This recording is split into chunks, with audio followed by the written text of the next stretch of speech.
આ ભરતી પણ થવાની છે, સાથે સાથે વધારાની ભરતી પણ થઈ છે।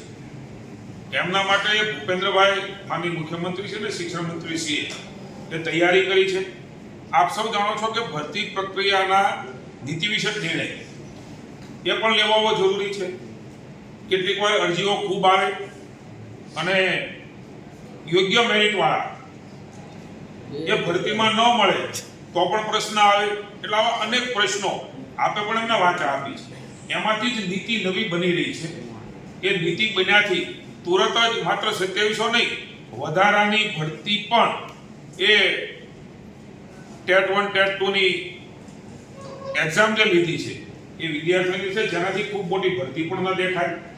જરૂર હોય એ જ મેરિટવાળા અને તમામ વિભાગમાં, ન માત્ર શિક્ષણ વિભાગ, રાજ્ય સરકાર એ તમામ વિભાગમાં નીતિ વિષયક નિર્ણય એ લેવા જઈ રહી છે, અનેક રાજ્યોમાં લેવાનો છે ને જેના કારણે એક મેરિટવાળા કર્મચારીઓ અલગ અલગ વિભાગના ડિપાર્ટમેન્ટના મળી રહે એનો નિર્ણય પણ માનનીય મુખ્યમંત્રી ભૂપેન્દ્રભાઈના નેતૃત્વમાં એ નીતિ વિષયક નિર્ણય છે એટલે થવાનો છે। ત્યારે બધી જ ભરતી પ્રક્રિયાઓ શિક્ષણ વિભાગમાં પણ થશે અને બધે પણ થશે।